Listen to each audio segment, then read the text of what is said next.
Hello friends, welcome to my channel Technical Arquen, myself Arnab Kundu. Today I will discuss about computer protection and security which is provided by an operating system. So I will discuss elaborately. So go to the computer screen.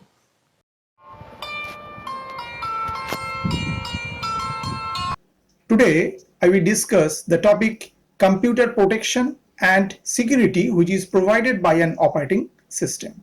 Okay. So at first we should know what is protection and security. Computer protection and security mechanisms provided by an operating system must address the following requirements. And there, first one, confidentiality or privacy. What is that? The requirement that information maintained by a computer system be accessible only by authorized parties, means users, and the processes that run as or represent those users. Okay. Interception occurs when an unauthorized party gains access to a resource. Examples include illicit file copying and the invocation of programs. Okay. Number two, integrity. The requirement that a computer system's resources can be modified only by authorized parties. Okay. Modification occurs when an unauthorized party not only gains access to but changes a resource such as data or the execution of a running process. Right. Number three, availability. The requirement that a computer system be accessible at required times by authorized parties. Okay. Interruption occurs when an unauthorized party reduces the availability of or to a resource. Okay. And number four, authenticity. The requirement that a computer system can verify the identity of a user. Fabrication occurs when an unauthorized party inserts counterfeit data amongst valid data. Right. Now I talk about assets and their vulnerabilities. Okay. Hardware is mainly vulnerable to interruption either by theft or by vandalism. Okay. Physical security measures are used to prevent these attacks. Okay. Software is also vulnerable to interruption as it is very easy to delete. Backups are used to limit the damage caused by deletion. Right. Modification or fabrication through alteration, example by viruses, right, is a major problem as it can be hard to spot quickly. Software is also vulnerable to interception through unauthorized copying. Okay, this problem is still largely unsolved, right? Data is vulnerable in many ways. Interruption can occur through the simple destruction of data files. Okay. Interception can occur through unauthorized reading of data files or more perniciously through unauthorized analysis and aggregation of data. Right.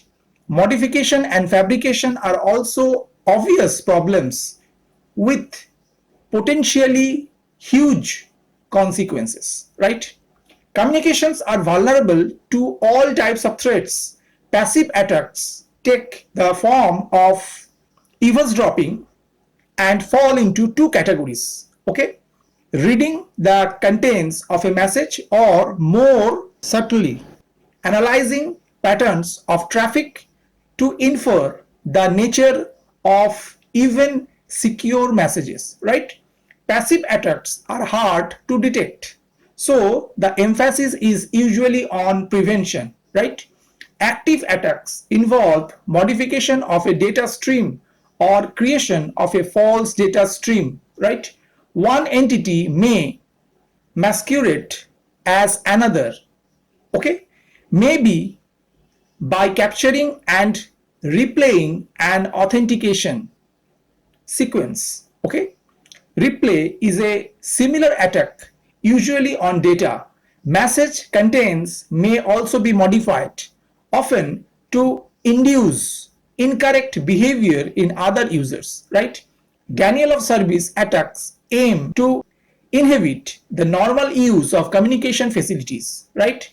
Active attacks are hard to prevent entirely, so the emphasis is usually on detection and damage control, right? Next, I talk about intruders, right? Intruders and viruses are the two most publicized security threats, okay? We identify three class of intruders. First one is masquerader, is an unauthorized individual or outsider who penetrates a system to exploit legitimate users' accounts. Okay. Number two, a misfisher is a legitimate user or an insider who accesses resources to which they are not privileged or who abuses such privilege. Okay. And number three, a clandestine user is an individual or an insider or an outsider who seizes control of a system to evade auditing control or to suppress audit collection. Okay. Intruders are usually trying to gain access to a system or to increased privileges to which they are not entitled. Okay. Often by obtaining the password for a legitimate account. Many methods of obtaining passwords have been tried, and they are trying default passwords, exhaustively testing short passwords, trying words from a dictionary or from a list of common passwords, collecting personal information about users, using a Trojan horse, eavesdropping on communication lines. Okay, the usual methods for protecting passwords are through one-way encryption or by limiting access to password files, right? However, passwords are inherently vulnerable. Okay. Now I talk about the three intruders, and they are masquerader, misfisher, and clandestine user. Okay. Now I talk about malicious software. The most sophisticated threats to computer systems are through malicious software, sometimes called malware. Malware attempts to cause damage to or consume the resources of a target system, right? Malware can be divided into programs that can operate independently and those that need a host program, and also into programs that can replicate themselves and those that cannot. Okay. And they provide some malicious program, a trapdoor, a secret entry point into a program, often left by the program's developers or sometimes delivered via a software update. A logic bomb is code embedded in a program that exploits when certain conditions are met. Example, a certain date or the presence of certain files or users. Logic bombs also often originate with the developers of the software. A Trojan horse is a useful program that contains hidden code to perform some unwanted or harmful function, right? A virus is a program that can infect other programs by modification as well as causing local damage. Such modification includes a copy of the virus which can then spread further to other programs. A worm is an independent program that spreads via network connections, typically using either email, remote execution, or remote login to deliver or execute a copy of itself to or on another system as well as causing local damage, right? A zombie is an independent program that secretly takes over a system and uses that system to launch attacks on other systems, such concealing the original instigator. Such attacks often involve further replication of the zombie itself, right? Zombies are often used in denial of service attacks. Okay. The last three of these involve replications like virus, worm, and zombie. In all cases, prevention is much easier than detection and recovery, right? Now I talk about trusted systems. So far, we have discussed protecting a given resource from attack by a given user. Another requirement is to protect resource on the basis of levels of security. Example, the military style system where users are granted clearance to view certain categories of data. This is known as multi-level security, right? The basic principle is that a subject at a higher level may not convey information to the subject at a lower level against the wishes of the authorized user. This principle has two facets. No read up implies that a subject can only read objects of less or equal security level. And number two, no write down implies that a subject can only write objects of greater or equal security level. Okay. These requirements are implemented by a reference monitor which has three roles, and their complete mediation implies that rules are imposed on every access. Number two, isolation implies that the monitor and database are protected from unauthorized modification. And number three, verifiability implies that the monitor is probably correct. Such a system is known as a trusted system. These requirements are very difficult to meet, both in terms of assuring correctness and in terms of delivering adequate performance, right? Now we talk about some malicious software program that exploit vulnerabilities in computer systems. Okay, also referred to as malware, can be divided into two categories. One is parasitic, which means fragments of programs that cannot exist independently of some actual application program, utility or system program. And also viruses, logic bombs and backdoors are examples. And another types independent, self-contained programs that can be scheduled and run by the operating system. And also worms and boot programs are examples. Okay. Now I talk about discretionary access control list. Okay, Slatzer and Soder in 1975 identified a core set of principles to operating system security design. Okay, and the design principles are like number one, least privilege. Every object means users and their processes should work within a minimal set of privileges.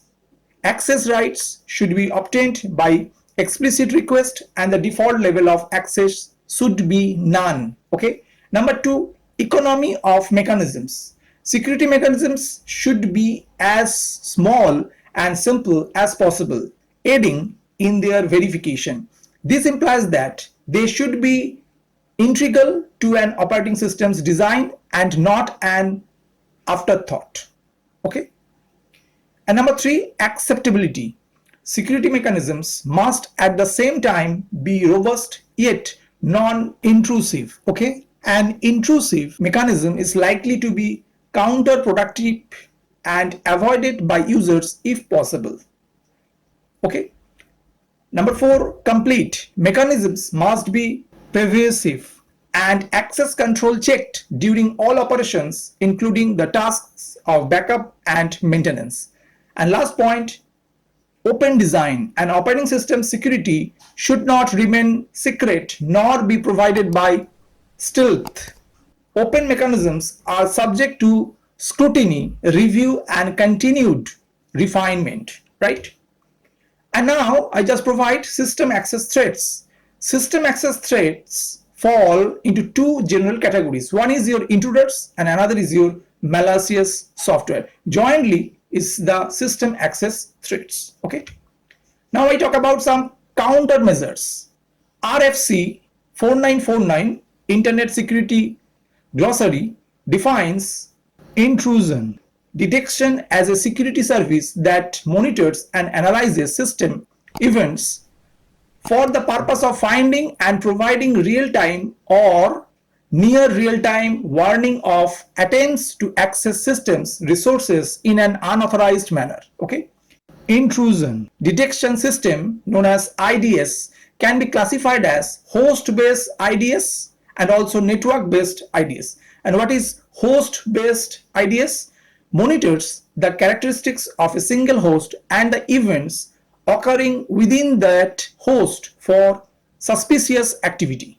Okay, and what is network based IDS? Monitors network traffic for particular network segments or devices and analyzes network transport and application protocols to identify suspicious activity. Okay, now I talk about authentication.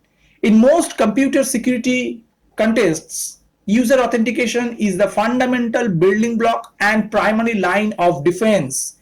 RFC 4949 defines user authentication as the process of verifying an identity claimed by or for a system entity. Okay, an authentication process consists of two steps. One is your identification step and another is your verification step. What is identification step? Presenting an identifier to the security system. And what is verification step? Presenting or generating authentication information that corroborates the binding between the entity and the identifiers. Okay. I hope that you have understood today's topic. For more videos, keep watching my channel Technical Arquin. Thank you and bye-bye.